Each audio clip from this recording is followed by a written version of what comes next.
السلام علیکم dear students, صبح خیر. کیسے ہیں آپ؟ امید کرتی ہوں خیریت سے ہوں گے. میں آپ کی اسلامیات کی ٹیچر مس عائشہ جاوید آج کے لیکچر میں آپ کو خوش آمدید کہتی ہوں. تو چلیے اپنی بکس کھول لیں تاکہ ہم باقاعدہ لیکچر کا آغاز کر سکیں.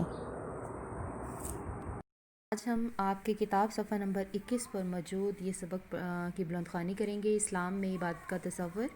تو جلدی سے اپنا کتاب کا صفحہ نمبر 21 کھول لیں. عبادت کے لفظی معنی عاجزی اور انکساری کے ہیں. اسلام میں عبادت سے مراد اللہ تعالیٰ کو الہ مانتے ہوئے اس کے حضور عاجزی انکساری کا اظہار کرنا، اس کی اطاعت کرنا اور اس کی تعظیم بجا لانا. اسلامی تعلیمات کے مطابق انسانی زندگی کا بنیادی مقصد اللہ تعالیٰ کی عبادت کرنا ہے. اللہ تعالیٰ کا ارشاد ہے، ترجمہ: اور میں نے جنوں اور انسانوں کو اس لیے پیدا کیا کہ میری عبادت کریں. کس لیے پیدا کیا جنوں اور انسانوں کو؟ کہ وہ اللہ تعالیٰ کی عبادت کریں.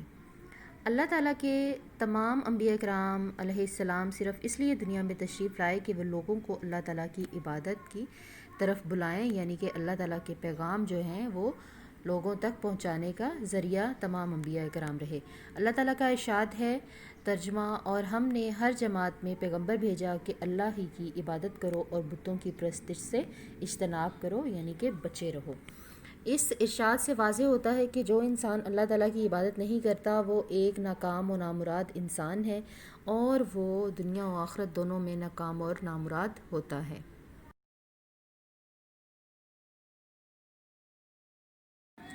قبل از اسلام عبادت کا تصور. لوگوں میں عبادت کے متعلق مختلف نظریات پائے جاتے تھے. ایک تصور کے مطابق لوگوں نے اللہ تعالیٰ کو کسی دنیاوی بادشاہ کی طرح سمجھ رکھا تھا. جیسے بادشاہ کے دربار میں جا کر اگر ایک شخص اس کے سامنے انکساری کرے تو بادشاہ کی نظر میں ایک اچھا انسان بن جاتا ہے، اگرچہ وہ وہاں سے آ کر کسی کا حق مارے یا کسی پر ظلم کرے. ایسے ہی لوگ یہ سمجھتے تھے کہ جس طرح بادشاہوں کو قیمتی تحائف سے خوش کیا جا سکتا ہے، اسی طرح اللہ تعالیٰ کو بھی نظر نیاز اور چڑھاوے چڑھا کر خوش کیا جا سکتا ہے، اور اس کے بعد انسان سب کچھ کرنے میں آزاد ہے. ایک تصور یہ تھا کہ جب تک انسان گھر بار چھوڑ کے جنگل میں نہیں بیٹھ جاتا اور دنیا کے سارے رشتے ختم کر کے صرف عبادت میں مصروف نہیں ہو جاتا، اس وقت تک وہ عبادت گزار بندہ نہیں بن سکتا. عبادت کا اسلامی تصور. عبادت کا اسلامی تصور بہت وسیع اور جامع ہے. اسلامی تعلیمات کے مطابق انسان اللہ تعالیٰ کا بندہ صرف عبادت کرنے کے وقت ہی نہیں ہوتا، بلکہ انسان مسجد میں ہو یا گھر میں ہو یا بازار میں، یا کوئی خاندانی معاملہ سلجھا رہا ہو، سیاسی امور میں مگن ہو، زندگی میں کوئی بھی کام کر رہا ہو، وہ ہر صورت اور ہر حال میں اللہ تعالیٰ کا بندہ ہے. اسے چاہیے کہ وہ ہر حال میں اللہ تعالیٰ کے احکام کو مانے. اسلامی نقطہ نظر کے مطابق جب انسان زندگی میں کوئی بھی کام اللہ تعالیٰ کی تعلیمات کے مطابق کرے گا تو اس کا ہر کام عبادت ہی میں شمار ہوگا. اسلام ہمیں یہ تعلیم دیتا ہے کہ جیسے نماز پڑھنا عبادت ہے، ایسے ہی رزق حلال کمانا بھی عبادت ہے. رسول اکرم صلی اللہ علیہ وآلہ وسلم نے فرمایا، اللہ تعالیٰ اور اس کا رسول صلی اللہ علیہ وآلہ وسلم مزدوری کرنے والے ہاتھ سے محبت کرتے ہیں. ایک مرتبہ ایک شخص رسول اکرم صلی اللہ علیہ وآلہ وسلم سے پوچھتا ہے کہ سب سے بڑا گناہ کون سا ہے؟ تو آپ صلی اللہ علیہ وسلم نے فرمایا، شرک. اس نے پوچھا، اس کے بعد؟ آپ صلی اللہ علیہ وآلہ وسلم نے فرمایا، جھوٹی قسم کھانا. اس سے ثابت ہوتا ہے کہ جیسے اللہ تعالیٰ کو ایک ماننا عبادت ہے، ایسے ہی جھوٹی قسم نہ کھانا بھی ایک عبادت ہے.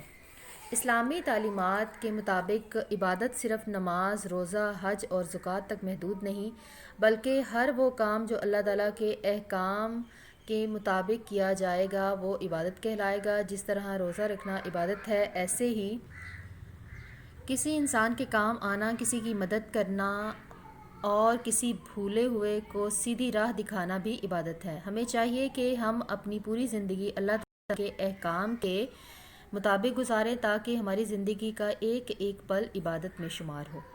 جی اسٹوڈنٹس، یہ ہو گئی آپ کی بلند خوانی. اب آپ نے کیا کرنا ہے،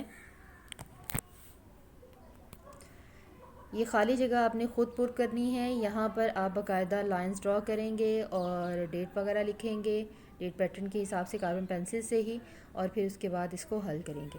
اس کے بعد ہے سوال نمبر 1, عبادت کا اصطلاحی مطلب کیا ہے. تو آ جائیں صفحہ نمبر 21 پر. یہاں سے اصطلاح میں عبادت یہاں سے لے کے یہاں تک یہ پہلے سوال کا جواب ہے. ٹھیک ہے, یہ لکھنا ہے آپ نے. پھر اس کے بعد ہے قبل از اسلام مختلف مذاہب عبادت کے متعلق کیا نظریات رکھتے ہیں. تو یہاں پر پیج نمبر 22 پر, صفحہ نمبر 22 پر ہے. یہاں سے دوسرے سوال کا جواب, یہ بھی آپ نے ہوم ورک کرنا ہے. اوکے اسٹوڈنٹس, یہ دونوں سوالات کے جوابات آپ نے ہوم ورک بھی کرنا ہے اور یاد بھی کرنے ہیں. اسٹوڈنٹس, آج کا دیا جانے والا تمام کام اچھے سے مکمل کریے گا. ہوم ورک بھی کرنا ہے اور ان سوالات کے جوابات کو آپ نے یاد بھی کرنا ہے. جو خدان کی کردار, اخلاق اور عمل کی ہے وہ دنیا کی کسی عطر میں نہیں ہے. اس کے ساتھ ہی اجازت چاہوں گی. دعاؤں میں یاد رکھیے گا. اللہ حافظ.